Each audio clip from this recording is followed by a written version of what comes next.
There was a moment during the day where he sat down with Steve Weish of NFL Network for an interview, and let's take a listen, if we will, at Caleb Williams' response to Steve Weish when asked if he expects to be drafted by the Chicago Bears when the process commences in just a few weeks. It's a good question. I wouldn't say it's my full expectation. Obviously, things can happen, things can change. I think it's around 33 days or so, 30 days until, April 25th. And so, a lot can change, and you take it day by day. Handle and control what you can control. I don't know how to interpret that. You want me to go first? What's your reaction? Okay. Go ahead. Go ahead. Right. You tell me what you think All right. about that. I know where you're going, okay? I already know. When you said I'm going to Steve Weish and all that, and I was like, oh, crap, here we go. All right, but I'm taking it more at when I see that, and I'm going to tell you, I didn't see it till right now, right? The Kristen wanted to play and Courtney wanted to play it for me, and I was like, oh, let me just, react to it live. I have not seen this clip yet. But I take it more of he laughed like, I'm going to Chicago. I already know that, right? But I can't say that. Let me kind of, I don't know. Hey, I'm not sure if they're going to take me. I kind of took it as like he was trying to be humble and not let the cat out of the bag a little bit. That's how I took it. And again, maybe we could watch it one more time. Or either way, maybe when you get done with your take on it and dissect it a little bit more. But why? What's your take? I don't disagree with that. Yeah. That's one way to look at it. Right. It's a reasonable way to look at it. This falls into the gulf of reasonable minds may differ. You could look at that and say he's just not being presumptuous. He doesn't want to be the one to say it. The league office frowns upon the premature announcement and disclosure of what a team is going to do. They'd like to have some little sliver of drama that will draw maximum eyeballs into the draft when the draft begins. They don't want it to be known. When the Rams traded up in 2016 to get Jared Goff. Now, but for the fact that the LA Times initially said they traded up to get Carson Wentz, we became all under the impression that it was Goff. And Jeff Fisher, he'd do that thing. He'd hide behind that mustache. There was always a lot going on behind that mustache. It just hung down far enough. It was really good. Couldn't see what his mouth was doing, right? But he'd do those little smirks, and you wouldn't really know what he was doing. But, right. He played that game. We don't know what we're going to do.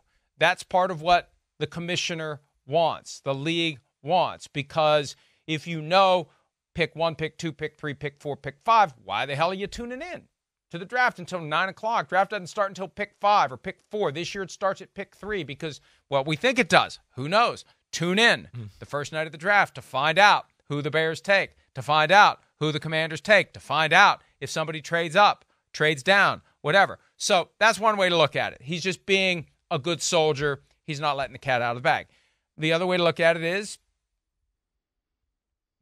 maybe he's thinking about playing for somebody else, and maybe he doesn't want to make that commitment unequivocally and unconditionally to the Bears now because he knows that there's a process that could go on behind the scenes. And this is something that dawned on me at some point after the last time we spitballed on this idea that Caleb Williams might not want to play for the Bears. That if he doesn't, there's a way to play it that doesn't get you vilified by the fans and criticized by the media as somebody who's coming off as being too good for the process. What's wrong with you? It's an honor and a privilege to be told where you're going to go start your career, even if it's a dysfunctional organization that doesn't have an offensive head coach and you're going to have a different offensive coordinator every other year because you're going to help these guys springboard their career to becoming what they really want to be, which is the head coach of a team, yada, yada, yada. So I can see why there's a subtlety to it. There's a nuance to it where you don't want to come out and say,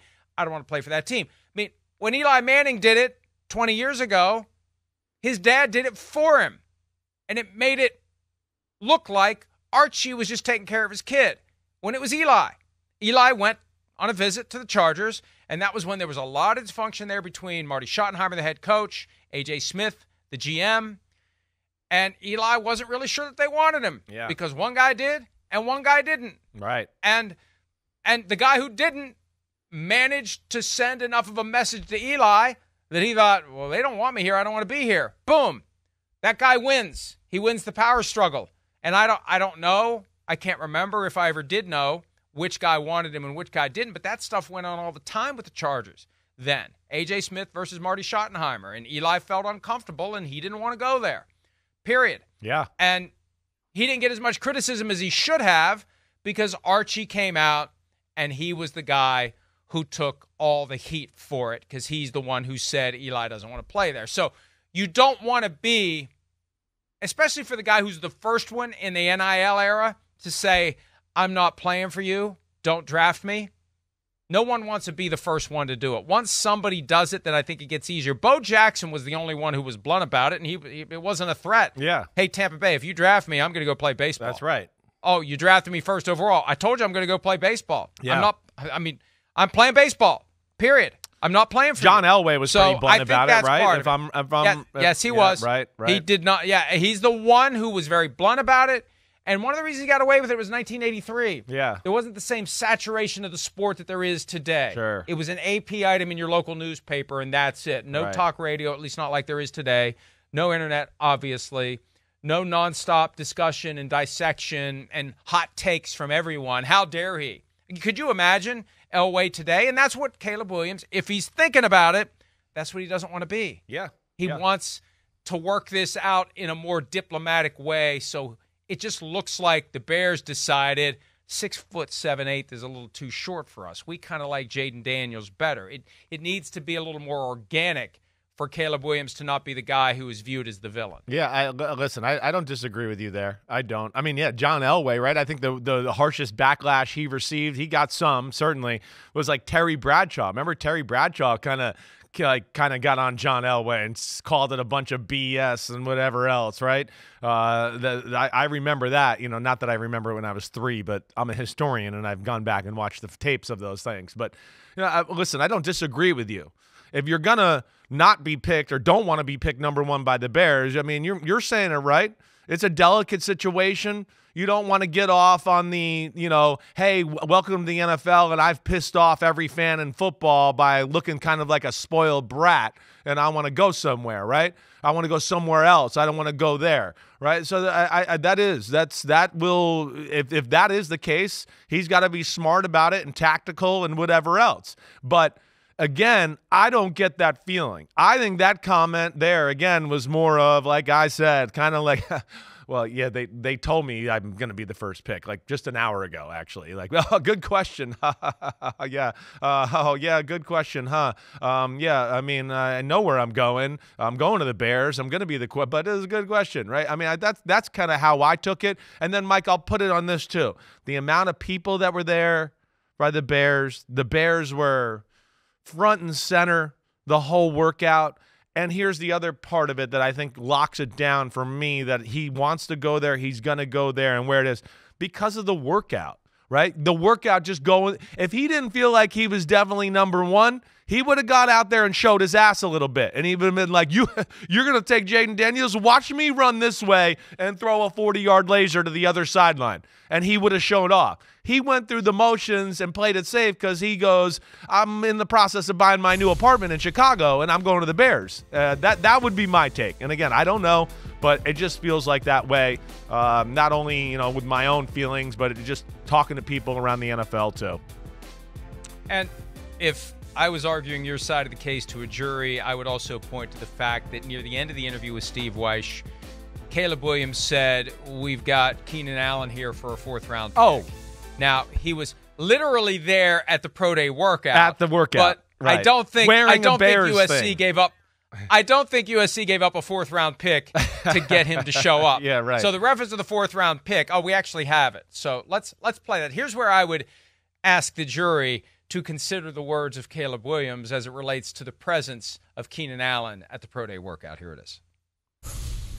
Keenan Allen, yeah, he wide was receiver. here. Yeah, he was here. What about seeing him? And, it was great. You guys hanging out for a minute? Yeah, so I've known Keenan for a little bit now. Hung out. He was at the Chargers at the time, obviously, and then now he's at the Bears for, like it says here, for a 4th-round pick, which is crazy. He had his best year last year, but right. He's a beast. Good guy. Awesome dude to be around. He can give you a lot of knowledge. Here for a fourth-round pick. Here for a fourth-round pick. Yeah. We got him for a fourth-round pick. The Freudian slip. Yeah, exactly. The Freudian slip, or as someone on this show once said, Freudian slip. That was one of your greatest hits as well.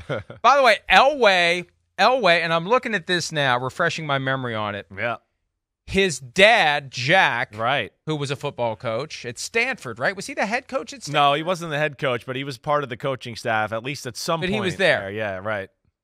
His father advised him against playing for Colts head coach Frank Kush, who had a reputation as being a harsh taskmaster. And Elway's leverage was, I'll go play for the New York Yankees. Right. Your New York Yankees. Yeah.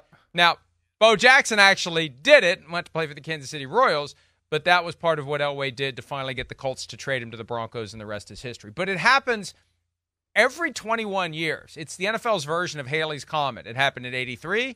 It happened in 2004. Maybe that means next year it's coming around again. It's just a matter of time, though, Chris, before one of these guys that's got $10 million or more in the bank from NIL deals says, I'm not playing for your sorry-ass team. Your team stinks. Your team's dysfunctional. I'm not having my NFL career. I got one shot. You can keep drafting quarterbacks in the first round every 3 years for eternity.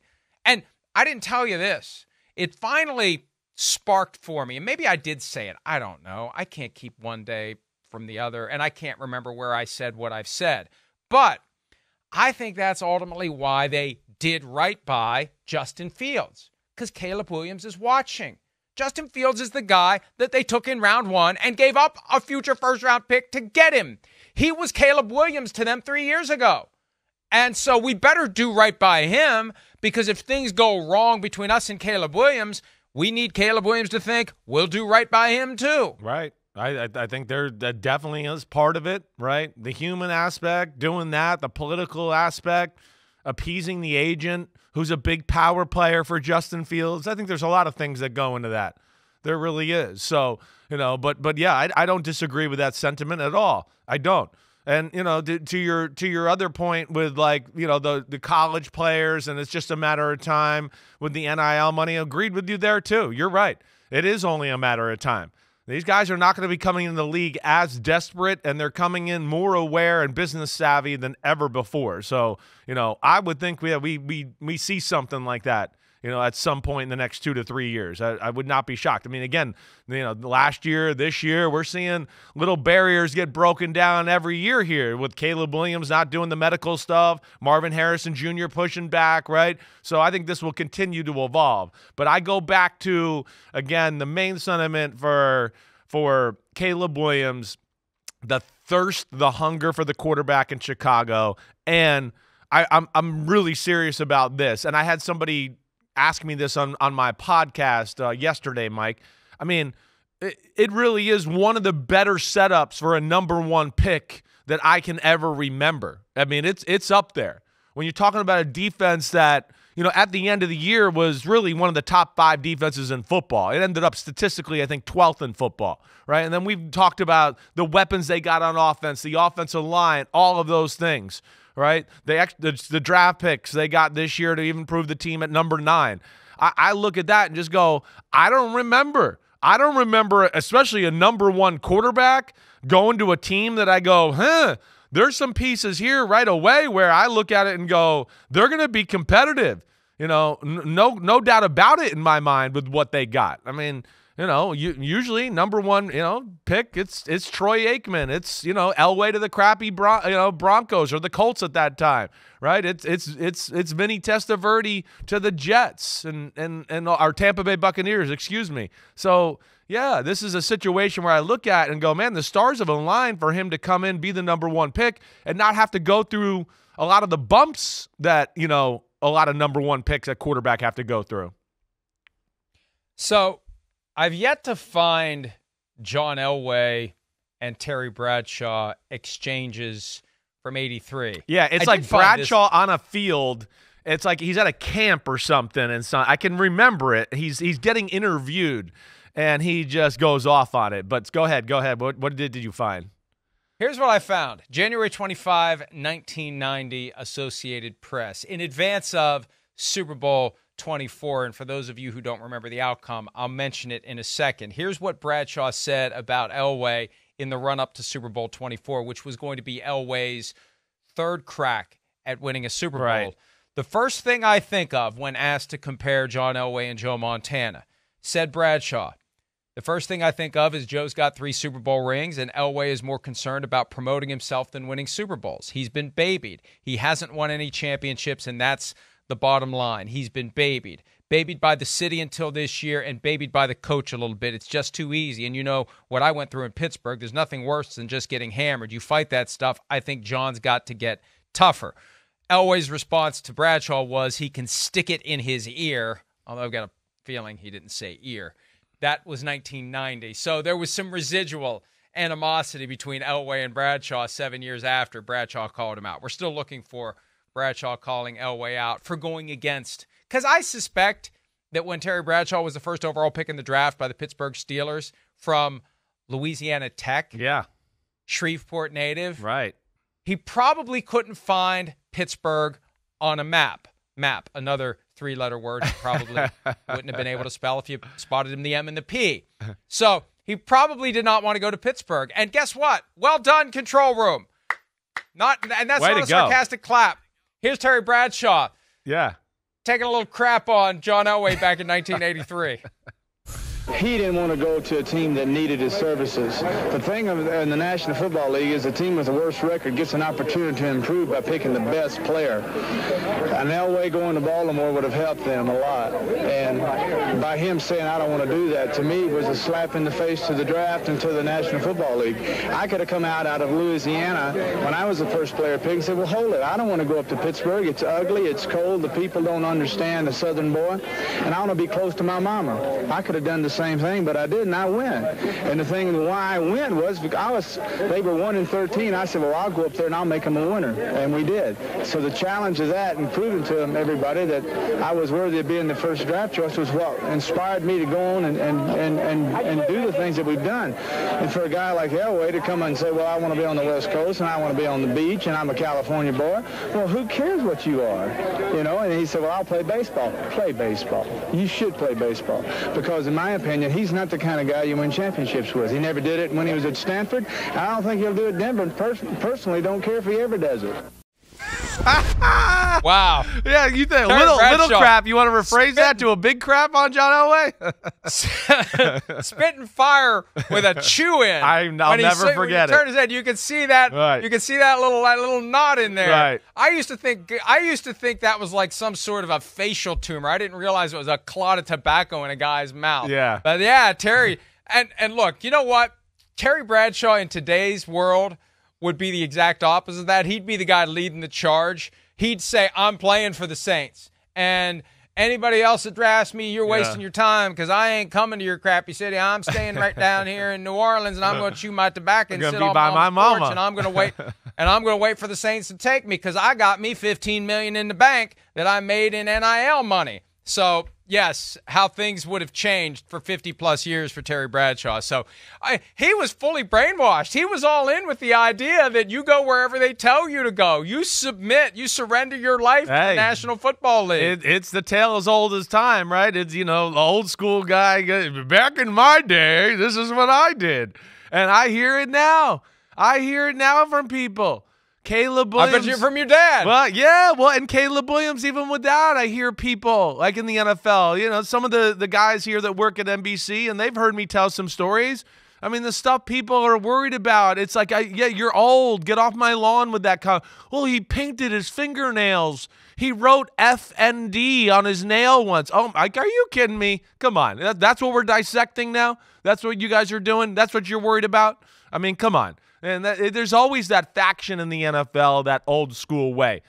But also, I mean, how about the highlight play of Elway right there? I mean, he ran straight back for 20 yards, turned around, and threw a 60-yard bomb into the end zone. That was incredible. I mean, again, John Elway, people right now, I feel like the young generation does not realize how awesome John Elway was, right? John Elway was the kind of the Patrick Mahomes of his era. He did things physically where you went, I haven't seen a guy do that before. I haven't seen a guy that big be able to run like that and throw like that, right? And be that big and do everything there and be able to execute an offense. I mean, yeah, Elway, one of the greatest of all time in my eyes. And Terry Bradshaw's prediction almost came true because it wasn't until 1997 that Elway finally won a Super Bowl. And I can imagine that during that game, Bradshaw was sitting there with his, John Elway voodoo doll, sticking pins into the knees. I'm just kidding about that. But he was probably rooting his ass off for Elway and the Broncos to lose. Well, he was there for the next one. He wanted to ultimately be right. Yeah, I think he had to hand him the right. Super Bowl trophy in the next one when they were beat Atlanta and Miami, because I'm pretty sure that was a Fox Super Bowl and he was on the podium with him. So hopefully they both could swipe that under the rug and move on with life. I mean, think about the culture shock for Terry Bradshaw going from Shreveport to Pittsburgh. And then I thought about your dad going from Kentucky, picking his teeth with squirrel ribs. Going to squirrel rib bones, as a toothpick, going to New York City. It was a big adjustment. That had to be. It was That had to be a big adjustment for Phil Simms. My dad, I can remember growing up and him mother effing the Northeast and New York, like, constantly. He'd be like, oh, these mother effing New Yorkers, right? He would go, these damn people up here, blah, blah, blah, blah, blah. And I was like, damn, mom grew up up here. She's one of these people, isn't she?